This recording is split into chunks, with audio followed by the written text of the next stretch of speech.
Atos capítulo 2, quem encontrou diga amém. E cumprindo-se o dia de Pentecostes, estavam todos reunidos no mesmo lugar. E de repente veio do céu um som, como de um vento veemente e impetuoso, e encheu toda a casa onde estavam assentados. E foram vistos por eles línguas repartidas como que de fogo, as quais pousaram sobre cada um deles.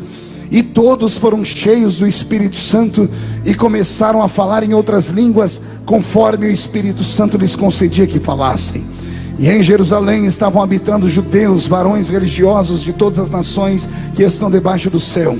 E correndo aquela voz, ajuntou-se uma multidão que estava confusa, porque cada um os ouvia falar na sua própria língua. E todos pasmavam e se maravilhavam, dizendo uns aos outros: pois que não são galileus todos estes que estão falando? Como pois os ouvimos cada um na sua própria língua em que somos nascidos? Partos e medos, elamitas e os que habitam na Mesopotâmia e Judéia e Capadócia, Ponto e Ásia, Frígia, Panfilha, Egito e as partes da Líbia junto a Cirene, e forasteiros romanos, tanto judeus como prosélitos, cretenses e árabes, todos os temos ouvidos em suas próprias línguas falar das grandezas de Deus. E todos se maravilhavam e estavam suspensos, dizendo uns aos outros: que quer isto dizer? E outros, zombando, diziam: eles estão cheios de... Amém, igreja pentecostal? Feche a Bíblia, coloque no banco, na cadeira, e pegue na mão da pessoa mais perfumada do seu lado. Se não tinha ninguém bonito, eu até entendo, mas perfumado tenho certeza que todo mundo está. Agora aperte a mão dele ou dela com carinho até eles falarem aleluia. Pentecostal que não faz barulho está com defeito de fabricação, não é? Vamos orar mais uma vez. Pai, nós te adoramos, e a oração que faço não invalida a oração do pastor Eduardo, pelo contrário, ela soma a oração dele. E a oração que eu faço neste momento é uma oração de guerra. Cerque este lugar aqui em Suzano com a sua glória e a sua presença, e num raio de 5 quilômetros onde houver um demônio alojado, eu dou a esses demônios segundos para sumirem daqui, porque se não sumirem, serão queimados pelo poder da sua glória, que aqui será derramada. Rasgue o céu sobre esta cidade nesta noite. Manda anjos de fogo descerem aqui, que estes anjos desçam trazendo brasas de fogo nas mãos, comecem a esparramar estas brasas entre nós, e onde houver um crente cheio do Espírito Santo, pega ele nesta noite, Jesus, e mostra o caminho da verdadeira e poderosa adoração. Fala conosco, fica conosco, em nome de Jesus. E toda a igreja diz: os que podem, tome o seu assento aplaudindo, porque Jesus é bom.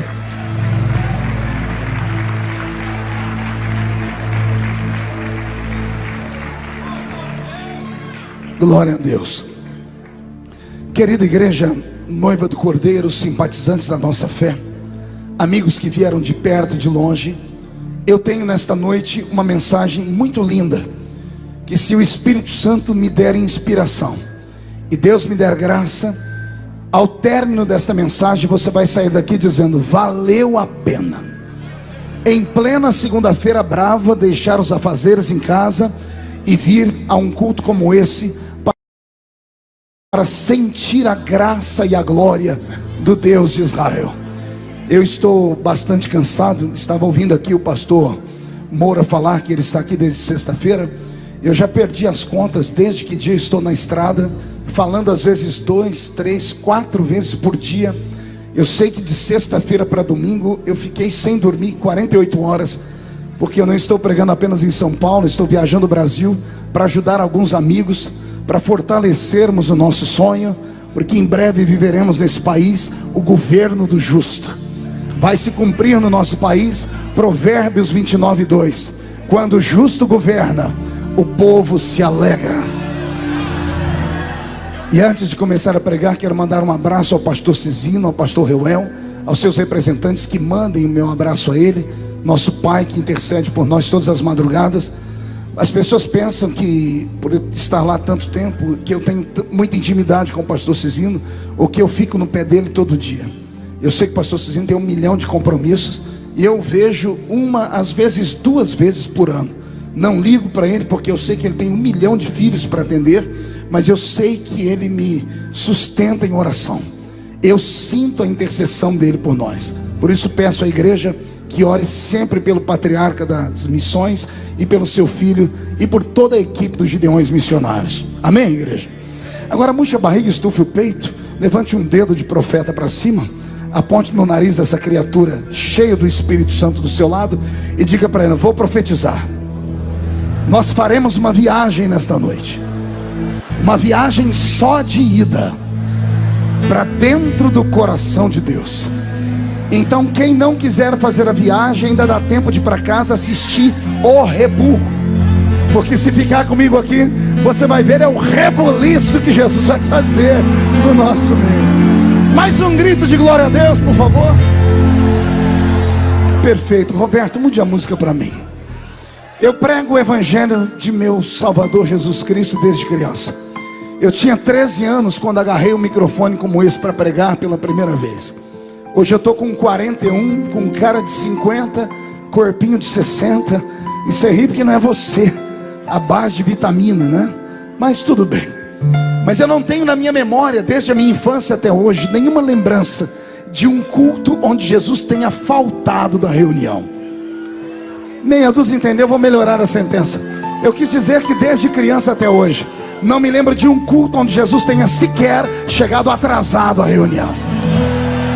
Como pregador, às vezes sou obrigado, por motivo de força maior, chegar depois que o culto começa. Às vezes sou obrigado a sair antes do culto terminar. Mas Jesus nunca fez isso. Ele sempre chega quando o primeiro crente chega. Ele só vai embora quando o último crente vai embora. Isso quando ele não encontra meia dúzia desses crentes maluquinhos que amam fazer hora extra na igreja. Termina a bênção apostólica e eles ficam no mistério. Pois bem, Jesus ama tanto a igreja que ele fica com eles também. Ele só vai embora quando todos vão embora. Tudo isso porque ele deixou na sua palavra uma promessa. Ele disse: esta é a minha igreja, e as portas do inferno não prevalecerão contra ela. Quem pertence a esta igreja viva, dá mais um grito de glória, por favor. Pois bem, eu li o texto áureo dos pentecostais. Não vou pregar sobre ele a princípio.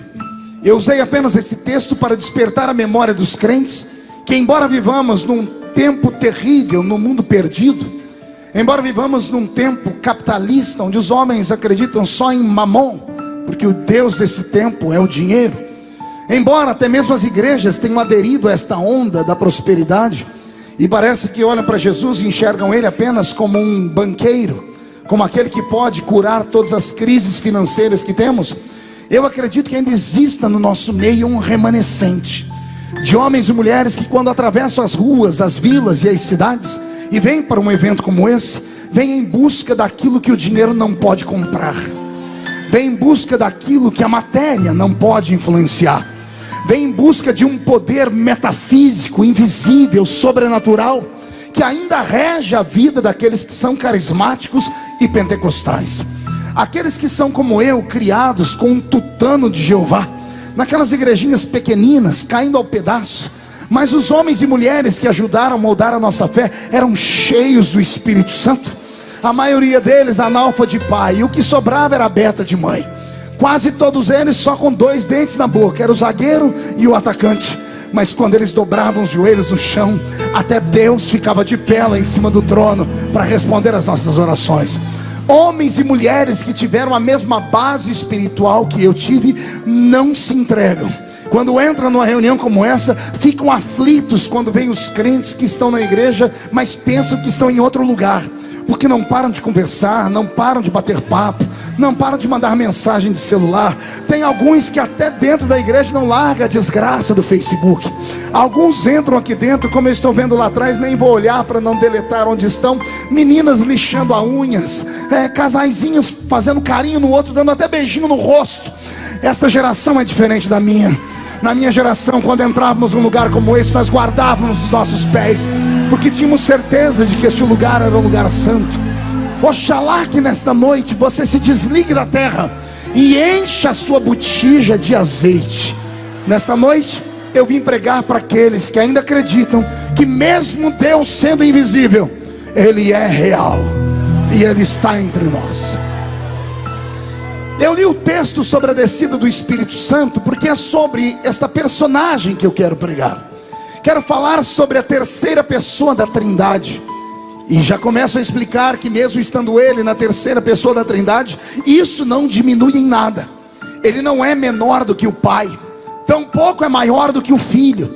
O Espírito Santo é Deus na sua totalidade, e Ele está entre nós esta noite. Você pode nem acreditar, pode nem ter percebido, mas quando você entrou aqui, Ele estava lá na porta onde você estava.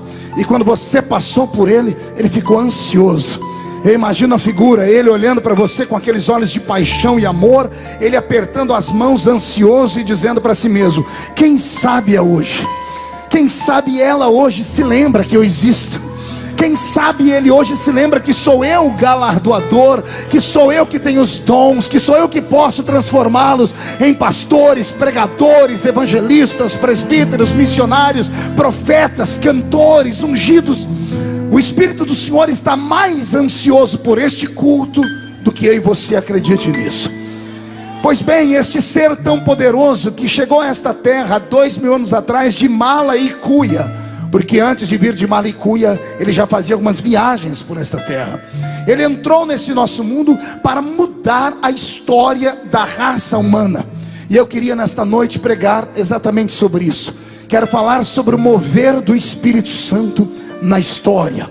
Não na história odierna, não na história futura, não na história dos apóstolos, mas desde que o mundo é mundo. Por isso eu te peço paciência, porque vamos dar um passeio pela Bíblia Sagrada toda. Toda a história do Espírito Santo começa no livro do Gênesis, logo no primeiro capítulo e no primeiro versículo. Lá está escrito assim, que no princípio criou Deus os céus e a terra. E o verso 2 ele é mais abrangente, diz que a terra era sem forma e vazia, mas o Espírito de Deus pairava sobre a face das águas. A palavra pairava não tem nada a ver com parava. A palavra pairada não tem conotação de sentido de estática. A palavra pairava significa movia-se. No original em que foi escrito a Bíblia, a palavra pairava tem uma outra conotação de guarda. É como se ele estivesse em uma prisão e como um carcereiro observasse e protegesse todos os flancos da terra. Mais ainda, a Bíblia diz que ele se movia sobre a face das águas. E isso aqui já começa a arrepiar o meu corpo, porque eu começo a entender de que desde a primeira vez que ele se manifesta nesse mundo, ele já mostra qual é uma das suas maiores características. O Espírito Santo não é um espírito parado, não é um espírito mumificado, não é um espírito estatizado, não é um espírito acimentado no chão, nem envidraçado em uma parede. Ele é um espírito de movimento. Ele é um espírito que onde chega, o que está morto ressuscita, o que está parado recebe uma injeção de ânimo, o que está caído é colocado de pé. Nesta noite o Espírito do Senhor quer voltar para a sua vida, para a sua casa, para a sua família e para o seu ministério, para tirar você deste mundo estático e colocar vida dentro da sua vida. O Espírito Santo, se não quisesse mais operar entre nós, não traria sobre nós esta grande emoção que estamos sentindo. Ora, houve um tempo em que ele operava em uma outra igreja, mas a igreja onde ele operava acharam por bem amarrá-lo, amordaçá-lo e transformaram seus cultos em meros rituais. E os rituais foram tão agressivos que transformaram seus rituais em lugares silenciosos. Eu não preciso citar o nome, você sabe que parte do cristianismo que eu estou falando, que quando você entra nessas igrejas, você encontra pendurado pela parede o sinônimo da morte. Lá está o nosso Salvador pendurado em uma cruz ainda. E em um lugar como esse não dá para o Espírito Santo se mover. As pessoas entram caladas e saem de lá mudas, diferente de um ambiente como o nosso. Entre em nossas igrejas, olhe nas nossas paredes e você não encontrará ele aprisionado em uma cruz. Sabemos que ele foi crucificado, sabemos que ele morreu, mas sabemos que ele ressuscitou ao terceiro dia e está entre nós esta noite. O Espírito do Senhor Jeová é um espírito de movimento. Todavia, logo que Deus criou a raça humana, a primeira coisa que Deus fez com o homem, depois de fazê-lo da terra, foi criá-lo a partir de um projeto invisível. O homem é o único ser do universo que, além de ter sido feito, também foi criado. Isso está em Gênesis capítulo 1, verso 26 e 27. No verso 26, o verbo usado para a confecção do homem é o verbo fazer. Disse Deus: façamos o homem. Mas no verso 27, o verbo muda. Está escrito: e criou Deus o homem. Então o homem é o único ser do universo, Marquinho, que Deus fez de duas formas. Deus fez os anjos lá em cima do céu apenas em um momento. Deus fez os animais da terra em um apenas momento. Mas quando Deus foi fazer o homem, Deus usou de duas formas para trazer o homem à existência. O homem foi feito, mas também foi criado. O homem foi feito do pó da terra, mas o homem foi criado a partir do Espírito do meu Deus. O homem foi feito do pó da terra e era apenas um boneco, mas a minha Bíblia diz que Deus soprou sobre as narinas dele o fôlego de vida, o hálito da eternidade. E posso entender também sumariamente que quando Deus soprou o fôlego de vida, Deus colocou dentro do homem o Espírito Santo. Pastor, como é que o senhor sabe que Adão tinha o Espírito Santo?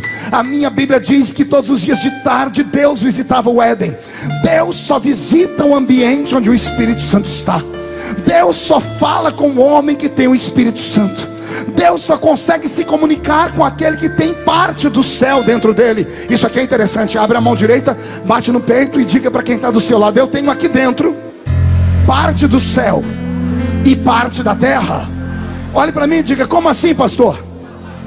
A parte da terra é esse corpo humano, e você precisa de terra para manter ele vivo. Sabia disso? Tudo que nós comemos é terra transformada. Pastor, como assim? Já explico. Tudo que o homem come vem da terra. Quando você come maçã, maçã nada mais é do que terra transformada. Quando você come verdura, verdura nada mais é do que terra transformada. Por que comemos terra transformada? Para manter aquilo que veio da terra. Mas o homem não é só terra. Há 2 semanas atrás morreu nos Estados Unidos da América por suicídio Robin Williams, um dos maiores atores e mais queridos atores do mundo. Fez ele um filme chamado Patch Adams. Você deveria ir até a locadora e locar para sua família toda assistir. É um filme envolvente que dá sobre nós a experiência da vida. Pois bem, o homem era rico, bonito, famoso e acabou tirando a vida dele. E alguém pode dizer: nossa, mas ele não tinha doença nenhuma, pelo menos não doença incurável. Ele era um homem rico, tinha tudo. Por que é que ele se matou? Aparentemente falando, ele tinha tudo. Aliás, ele tinha tudo aquilo que a terra dá ao homem. Ele tinha robustez física, beleza e fama, tudo produto da terra. Mas ele não era só terra. Dentro dele havia um espírito, e esse espírito, para sobreviver, também tem que se alimentar. Se a carne precisa de terra para viver, o espírito precisa de espírito para viver. O homem que não tem espírito para viver, ele se suicida. E isso não é apenas texto bíblico. Um dos maiores pensadores do mundo, chamado Dostoiévski, ele escreveu assim: todo ser humano tem dentro dele um vazio do tamanho de Deus. Ora, o romancista russo descobriu que esse vazio, essa tristeza profunda, essa depressão desgraçada, esses dias que a gente acorda com vontade de se trancar no quarto e não sair mais, as loucuras que de vez em quando nos pegam e queremos sair de casa sem rumo, botar uma malinha nas costas e rasgar o RG e tudo que temos para ninguém nos encontrar mais, tudo isso é um vazio que o ser humano tem dentro da alma dele. E Dostoiévski, que nem crente era, disse: só Deus pode suprir essa lacuna que há dentro do ser humano. Ora, por que é que nós vemos da igreja? Por que é que a gente sai de casa e vem à igreja? Eu não venho à igreja para ver um amigo, embora fique feliz de revê-lo. Eu não venho à igreja só para mostrar os meus dotes de talentos que tenho cantando ou pregando, embora isso seja bom. Não. Quando eu saio da minha casa e eu me dirijo a uma casa de oração como essa, é como se eu fosse um soldado vindo de uma batalha, cheio de cicatrizes e sem munição alguma. Quando eu entro dentro da casa do Senhor, eu começo a receber armamento pesado. O Senhor troca a minha armadura, põe sapatos de fogo nos meus pés, uma espada desembainhada na minha mão. E eu que entrei aqui caidinho, até querendo me matar, saio do culto querendo encontrar o diabo para agarrar ele pelo chifre, esfregar a cara dele no chão e chutar ele para o inferno. Porque aqui dentro eu recebo alimento para o meu espírito. E eu tenho dificuldade dificuldades em entender como é que alguém consegue sair de casa, deixar a televisão, conforto e entrar numa reunião como essa e ficar como eu estou olhando aqui, pessoas com a mão no queixo, roendo a unha, mascando essa desgraça desse chiclete, olhando para mim com essa cara feia, parecendo que foi batizada num pote de vinagre. Segura aí, com um olho seco, parecendo olho de sapo que morreu no dia de enchente. Segura aí, com essa boca travada, essa boca de aço, essa língua de ferro, esse braço completo. Não consigo compreender.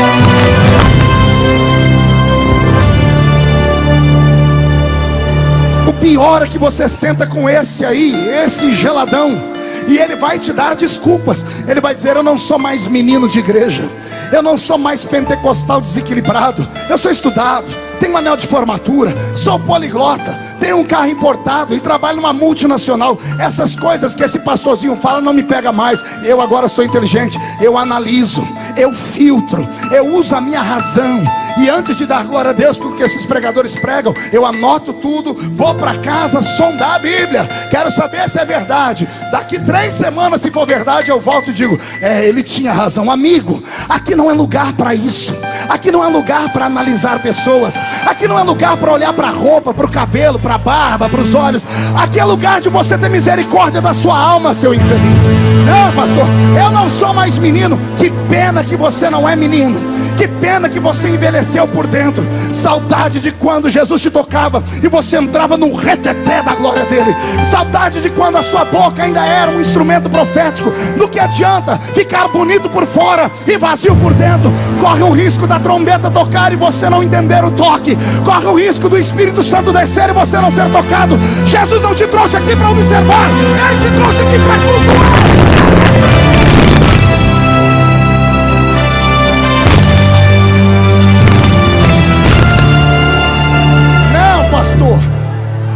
Pastor, pega leve, eu amadureci. Essa é a mais forte. Amadureceu? Será que você amadureceu mesmo? Eu até acredito. Mas uma fruta que amadurece demais, ela corre o risco de apodrecer. Você não amadureceu. Deixa eu te dizer o que é. O problema é que você enferrujou. O problema é que a tribulação da vida roubou a sua paz e a sua experiência. O problema é que você mudou por dentro.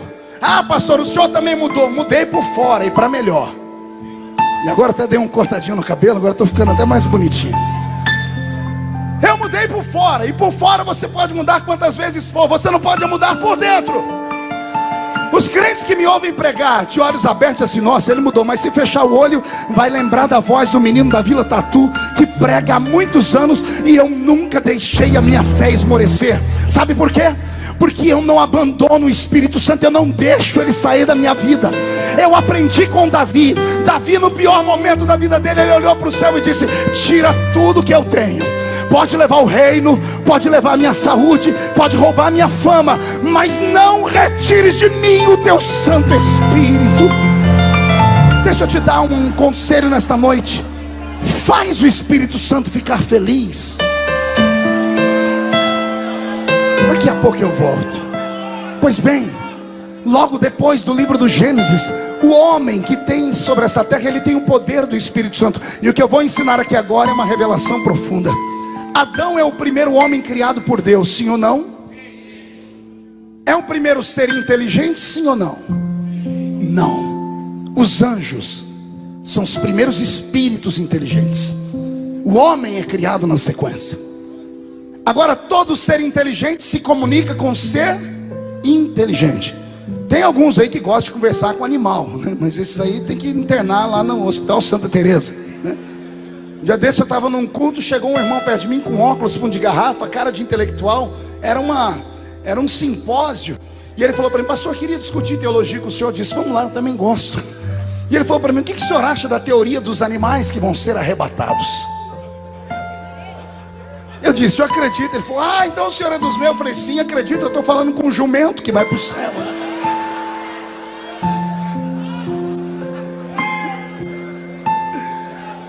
Ser inteligente se comunica com ser inteligente. Diga para o seu irmão: ser inteligente se comunica com ser inteligente. pode até se comunicar com um ser irracional, mas ele domina o ser racional, amém? Os anjos, quando foram criados, eles conversavam com Deus, sim ou não? Em qual idioma? Qual é o idioma dos anjos? A Bíblia diz língua dos anjos. Língua dos anjos, amém? E qual é a língua dos anjos, senão a língua de Deus? Porque Deus os cria e os ensina a falar, amém até aqui? Agora respire fundo. Qual era a língua de Adão? Qual é o idioma que o homem falava? Porque a Bíblia diz que Deus falava com o homem, Dr. Bauer. Se você for pegar a enciclopédia Barça, que já é antiquíssima, vai dizer que a primeira língua que o homem falou foi a língua sumeriana, dos sumérios. E eu dou gargalhada disso, porque o homem que eu conheço na Bíblia não nasceu parecendo um macaco andando de quatro. Ele foi criado à imagem de Deus. Se ele foi criado à imagem de Deus, ele falava o idioma que Deus lhe deu. A pergunta é: qual idioma Deus deu ao homem? Simples: o idioma dos seres inteligentes. A primeira língua que o homem falou no Éden era a língua dos anjos. O filho fala a língua do pai, sim ou não? Adão é filho, quem é o pai dele? Deus. E o homem conversava em que língua? A língua dos seres inteligentes. Você já vai entender por que eu estou falando isso.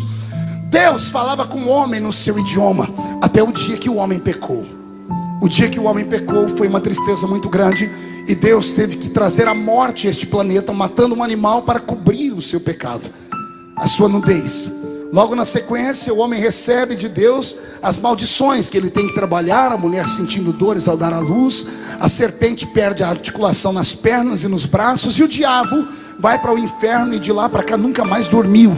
Porque lá no Gênesis mesmo, Deus já decretou a falência dele, dizendo: da semente da mulher nascerá um que esmagará a sua cabeça.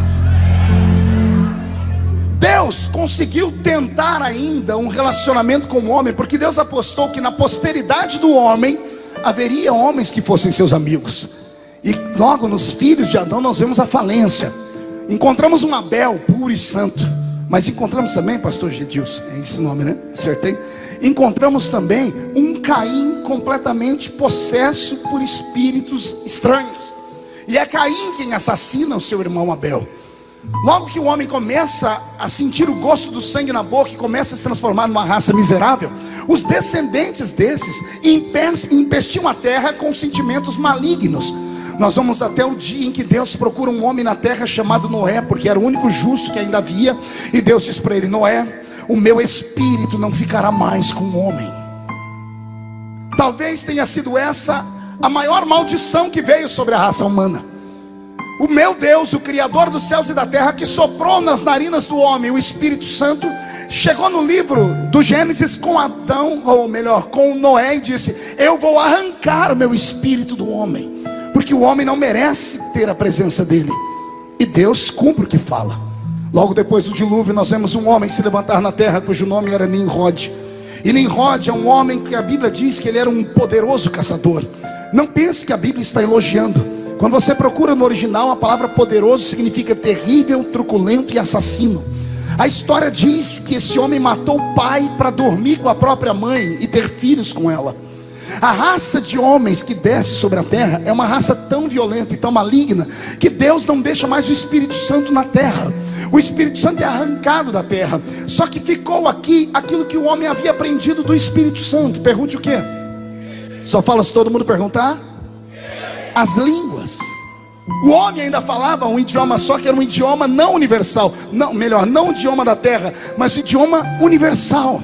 Pastor Marcinho, é aí que acontece o grande projeto de Deus. A minha Bíblia diz que Deus convoca a sua divindade, Pai, Filho e Espírito Santo, desce no alto da Torre de Babel e dá um brado dizendo: eia, desçamos e confundamos a língua dos homens. A palavra confundir significa: tiremos do homem o poder de se comunicar conosco no nosso idioma. É ali na Torre de Babel que o homem é desligado do céu por completo. Ele já não tem o Espírito Santo e agora também não tem mais as línguas. É ali que são criadas as línguas da terra. Deus vai para o céu e se tranca lá dentro. A raça humana é abandonada à sua própria sorte. A Bíblia diz que só havia violência, só sabiam casar, dar-se em casamento, matar, assassinar, conquistar, criar cidades. Deus abandonou a raça humana à sua sorte. Mas parece que a Bíblia Sagrada, de fato, diz para nós que Jesus é o Cordeiro que foi morto desde a eternidade. A Bíblia diz que o Cordeiro de Deus já intercedia por nós desde a eternidade passada. Jesus, vendo que a raça humana não tinha mais o privilégio da comunhão com Deus, assentado à direita de Deus, começou a interceder, começou a falar com o Pai: Pai, a raça humana não pode ser medida por um ou por dois. Tem muita gente ruim, mas no meio deles tem que ter alguém que sobrou, tem que ter alguém que a gente possa apostar. E Deus transformou a terra num laboratório. Num quê? E ele começou a procurar no meio deste grande laboratório homens que fossem sensíveis a ele. E Deus encontrou alguns e deu a eles nomenclaturas. E a Bíblia chama esses homens em que Deus apostou a sua graça e deu a eles o Espírito Santo de sacerdotes, reis e profetas. Quais são um trio aqui? Qual é o nome deles? Sacerdotes, reis e profetas. Mais uma vez, 1, 2, 3. Deus transformou a terra num grande laboratório, pegou essas 3 raças de homens, só que ele não enchia esses homens do Espírito Santo. Era como se Deus tivesse no céu um conta-gotas, e ele olhasse para esses homens e disse: eu preciso de um profeta. Quem é que está ali? Ali está Abacuque, eu vou usá-lo agora. Deus pegava o conta-gotas, pingava sobre ele o Espírito Santo, e o homem ficava cheio do Espírito Santo e profetizava. Quando ele terminava de profetizar, Deus ia lá e arrancava o Espírito Santo dele. A minha Bíblia Sagrada diz que no Velho Testamento o Espírito Santo era dado sob medida. Era dado o quê? Diga para o seu irmão: sabe o que significa isso? O profeta não podia profetizar a qualquer hora, o sacerdote não podia atuar a qualquer hora. Eles dependiam da misericórdia de Deus. Quem conhece o Velho Testamento vai passear comigo agora. A Bíblia Sagrada diz que um dia o profeta Ezequiel ficou na beira do rio, olhando para o céu 2 horas com a boca aberta, esperando Deus encher de profecia, e Deus não encheu. A Bíblia diz que um dia o profeta Eliseu queria profetizar, mas não tinha inspiração. Aí ele foi lá no campo de Israel, arrumou um tocador de instrumentos, arrumou um Roberto da vida, um tocador de instrumentos, e disse: toca uma música. E ele começou a tocar. Na medida em que ele começou a tocar, o céu se abriu. Deus debruçou na janela da eternidade para ouvir a música. Eliseu pulou na frente do cantor e disse: Deus, eu quero profetizar. Aí Deus deu a ele a unção da profecia. Tem gente que pensa que Sansão era um homem parecendo Arnold Schwarzenegger, poderoso, másculo, viril e cheio de bíceps. A força dele não estava nos músculos, a força dele não estava na perna. Se eu conheço um pouco de anatomia da raça humana, Sansão era um homem barrigudo, porque ele era beberrão desenfreado. E todo bebum, todo beberrão, ele é barrigudo. Sansão não tinha força nos bíceps, ele tinha força pelo poder do Espírito Santo. Deus, quando queria usar ele, pegava o conta-gotas, ia lá e pingava sobre ele um pouquinho do Espírito Santo. Aí ele ficava forte. Uma jumenta, uma queixada de jumenta na mão dele virava uma metralhadora R-15, matava 1000 homens. Quando o Espírito saía, ele se enfraquecia. A minha Bíblia Sagrada diz que no Velho Testamento Deus não dava o Espírito Santo para qualquer um, e não dava o Espírito Santo deliberadamente. Pastor, tem mais exemplos? Tem. A minha Bíblia diz que um dia Moisés, o grande legislador, o deputado federal de Israel, o criador de leis, ele está dentro da tenda dele e chamou o sogro dele, Jetro, e disse: amigo, não estou dando conta, esse povo é terrível, 3 milhões de pessoas que me aporrinham todo dia. O que é que você quer fazer, Moisés? Eu não sei, eu acho que eu vou entregar os pontos. O sogro disse: rapaz, você deve conhecer pessoas importantes em Israel, ou homens que são fiéis a você.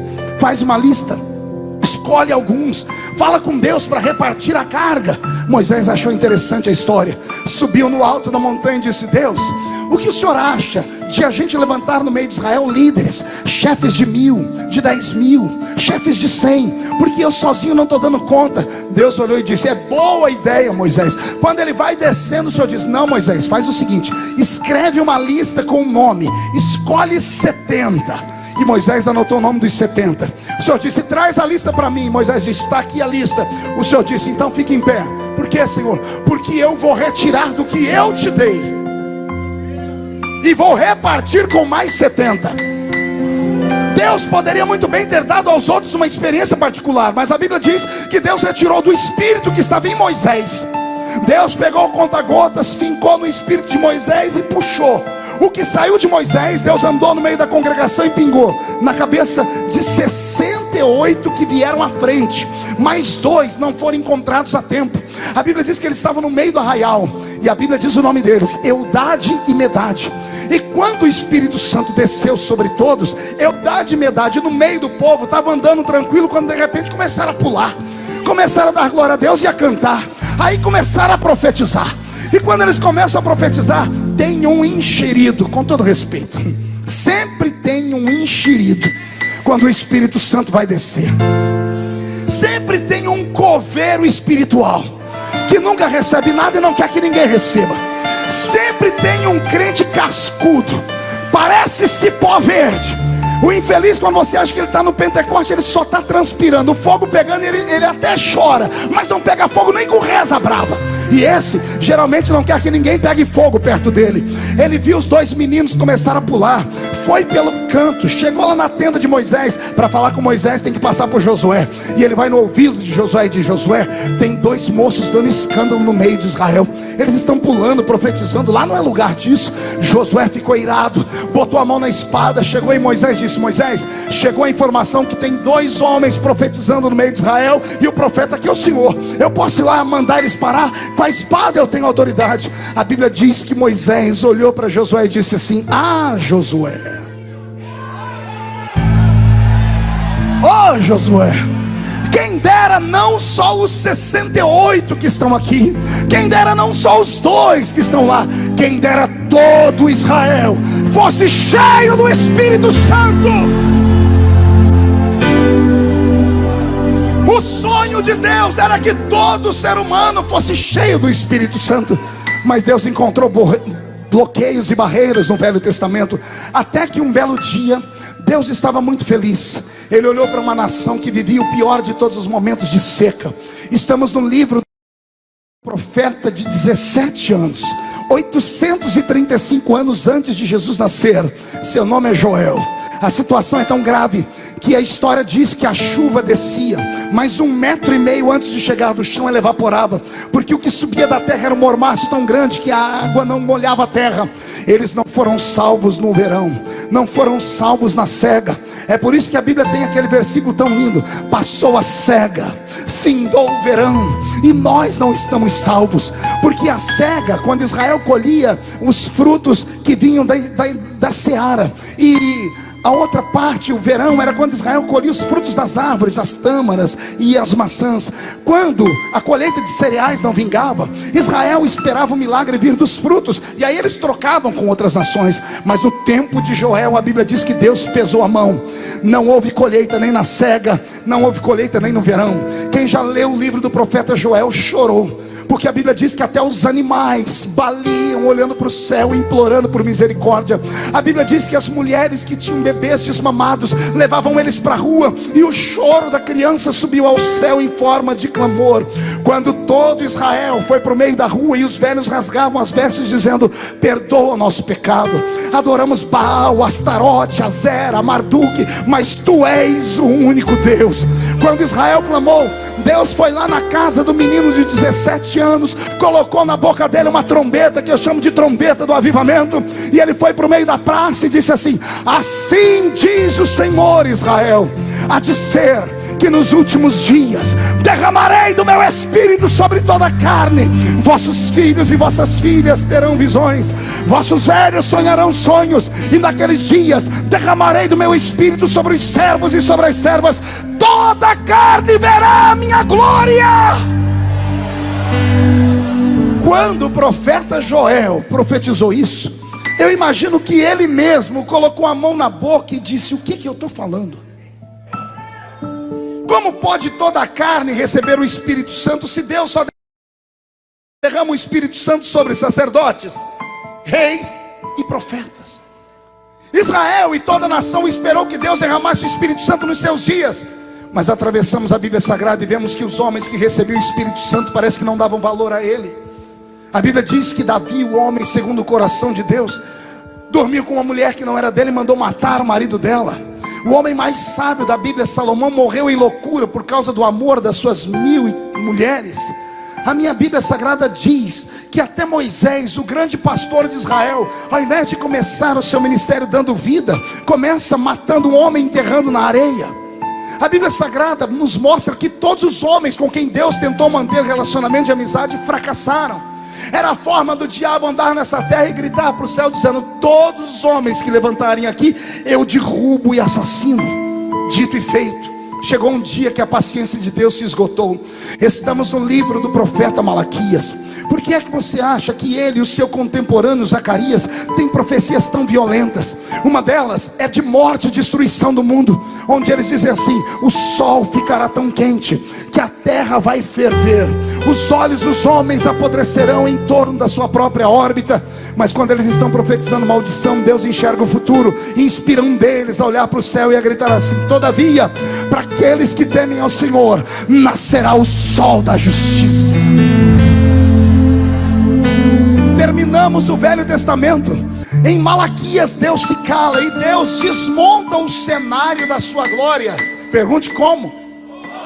Deus tira da terra tudo aquilo que era celeste. A Shekinah desaparece. Os anjos não descem à terra. Os homens não recebem mais inspiração para profetizar. Deus não aparece mais na terra em forma do anjo do Senhor. Os homens ficam abandonados. De Malaquias ao livro de Mateus nós temos 400 anos, chamados de período interbíblico, entre o Velho e o Novo Testamento. Um período em que Deus ficou sem falar com o homem, porque o homem foi julgado e condenado. É por isso que a Bíblia Sagrada no Velho Testamento diz: a alma que pecar, essa está decretada a falência do homem. Mas como eu disse, à direita de Deus está o intercessor. E Jesus começou a interceder. Eu imagino o pai gritando lá em Isaías capítulo 6, olhando para a terra e dizendo: eu fui, ninguém deu valor a mim. E agora, a quem enviarei?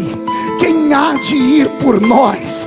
E lá do céu uma voz gritou respondendo: eis-me aqui, envia-me a mim. É a maneira de Jesus falar: pai, eu vou lá desbravar os corações, eu vou descer naquela terra e vou encontrar um grupo de homens que merecem a presença do Espírito Santo. E a minha Bíblia diz que começa um novo tempo na terra.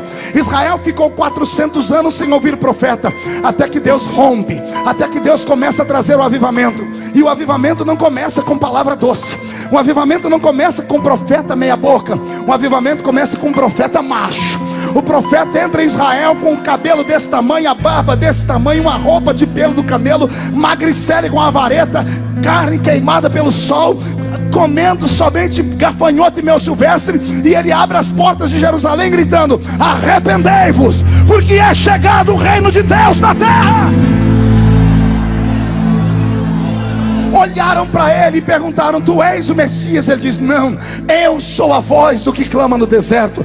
400 anos de terra seca, 400 anos sem poder, sem unção, sem Espírito Santo, sem anjos. Aí vem esse homem, na força de uma leoa parida, entra em Israel e dá de dedo no nariz do rei Herodes, aponta para Herodes e diz: essa mulher que está contigo não é sua mulher, é sua amante. E ele começa a revirar Israel e botar Israel de cabeça para baixo, até que expulsam ele de Jerusalém. Mas não tem problema, o profeta sabe qual é o destino dele. Podem calar um profeta, mas não podem calar suas profecias. Já estava decretado, o Messias ia chegar na terra.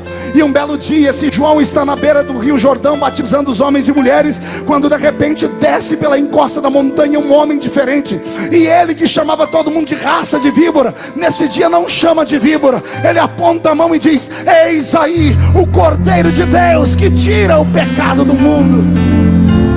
E o Cordeiro desce, mas não desce às águas, não antes que João saia das águas e vá ao seu encontro. João vai no ouvido dele e diz: eu preciso ser batizado por tu, e vem tu a mim.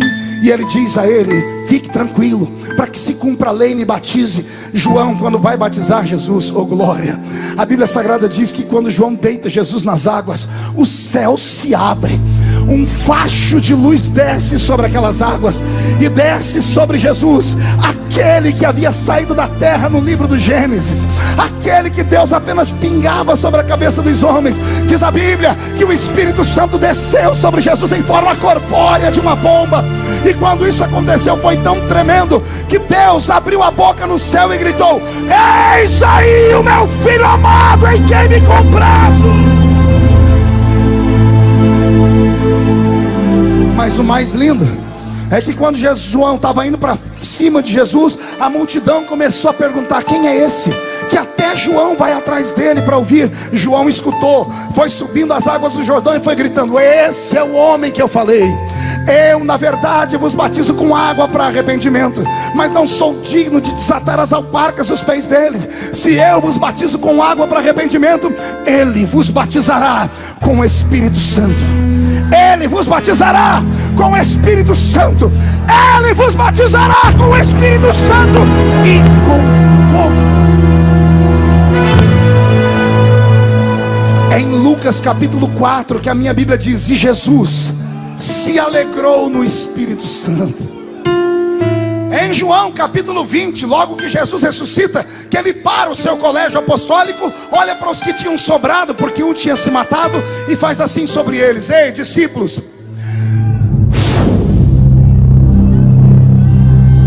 a Bíblia diz, e Jesus soprando sobre eles disse: recebei o Espírito Santo. Interessante, pergunte o que? Em João 20 ele sopra sobre eles sopra sobre eles o quê? Não ouvi, sopra o quê? Só que não foi suficiente. Esse sopro foi o pingar com conta-gotas. Jesus deu a eles um pouquinho do Espírito Santo e disse: isso aqui é força para vocês chegarem lá em Jerusalém, porque é lá em Jerusalém que vai cumprir a lei. Lá vocês vão receber o Espírito Santo de maneira plena. Ficai em Jerusalém até que do alto sejais revestidos de poder. E aqueles que o assistiram durante os 40 dias em que ele passou pela terra após a sua ressurreição, que foram quase 500, se reuniram ao solapé de uma montanha. Ali viram ele ressuscitado, viram ele ir ao céu, e ouviram ele dizer: fiquem em Jerusalém. Os que creram saíram dali e foram para Jerusalém. Dos 500, quase 120 acreditaram. E enquanto esses quase 120 entraram dentro de Jerusalém, eles tiveram uma batalha espiritual de 10 dias. Quantos dias? Diga para o seu irmão: Jesus morreu, ressuscitou na Páscoa, passou 40 dias visitando a terra e foi ao céu. Mas o Espírito Santo só desce no Pentecoste. E o que é o Pentecoste? É a festa dos 50 dias do descanso da terra. Pentecoste não tem nada a ver com fogo, não tem nada a ver com línguas. Nós pentecostais colocamos esse sinal, mas é apenas uma festa. Foi só com 50 dias que o Espírito Santo desceu. Agora, o que eu acho lindo é imaginar que pela primeira vez na história a terra fica sozinha, sem a presença de um dos 3 personagens da Trindade. O Velho Testamento inteiro, mesmo Deus estando no céu em silêncio, ele observava a terra. De Gênesis a Malaquias, nas primeiras 5 dispensações da inocência, consciência, governo humano, patriarcal e lei, foi Deus quem dominou. Quando Deus subiu, Jesus desceu. E Jesus passou com os homens 33 anos e meio. Quando Jesus subiu, ele disse: eu vou, mas mando outro ficar no meu lugar. Só que o outro não veio instantaneamente. Levou 10 dias para descer. Quantos dias? A pergunta é: por que o diabo não dominou a terra nesses 10 dias? Porque parece que a terra não tem rei. No Velho Testamento Deus estava aqui, Deus subiu, Jesus desceu.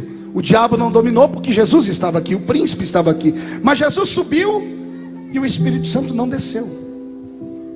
Levou-se 10 dias. E foi aí que o diabo tomou ódio da igreja. Foi aí que o diabo passou a odiar os crentes. Quando ele viu que a terra ficou sozinha, ele disse: agora eu viro isso aqui do avesso, eu vou mandar na terra, porque só tem um grupinho de quase 120 banguelos orando. Coitado. Quando esses 120 cravaram o joelho na terra, eles oraram 10 dias sem parar. O diabo percebeu que a oração da igreja sustenta a terra. Não, você não entendeu? Vou desenhar.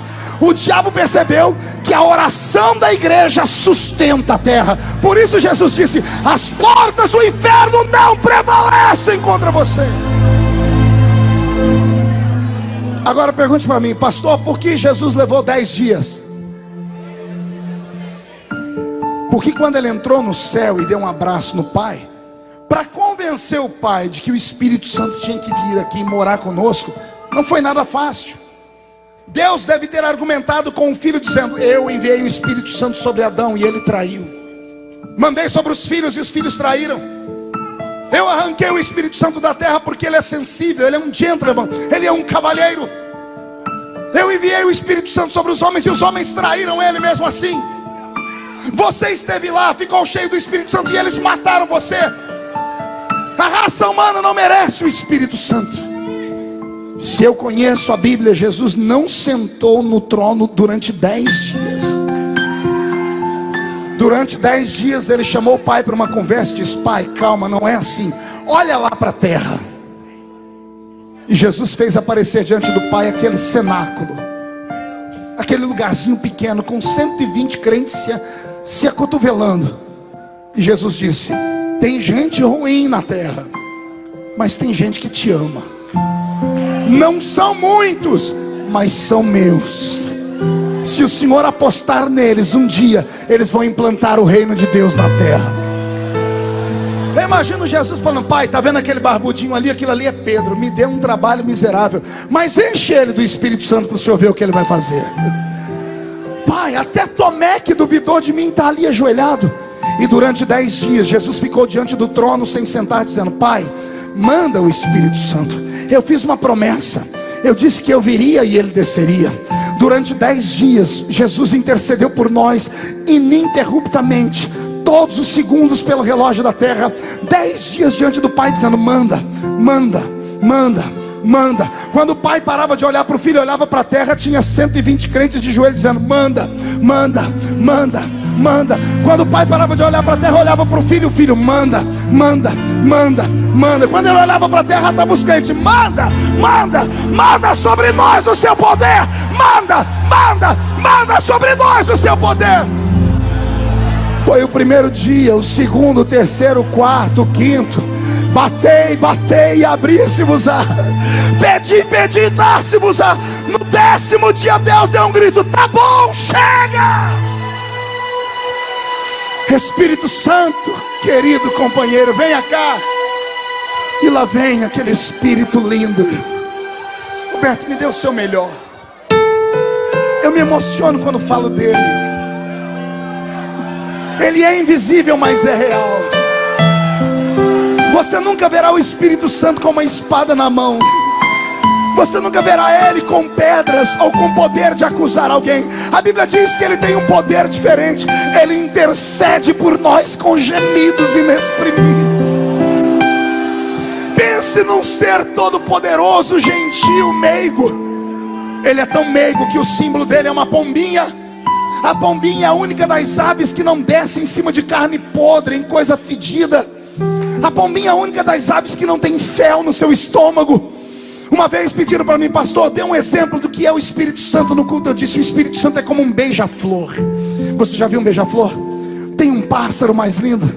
Tem um pássaro que exibe tanta beleza, tanta graciosidade, a gente para ver. Mas pense num pássaro sensível.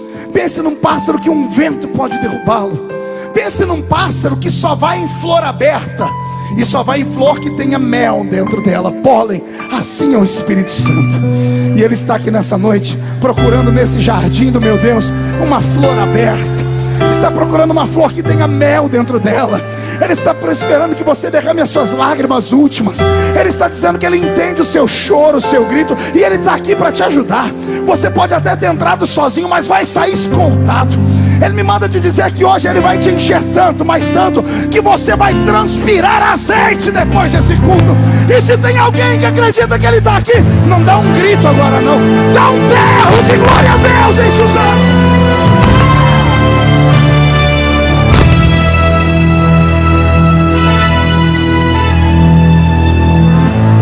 Espírito e André Suri de Quambaramacam.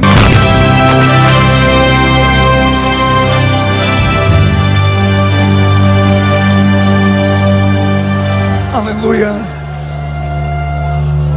Ele é tão sensível, Ele é tão querido,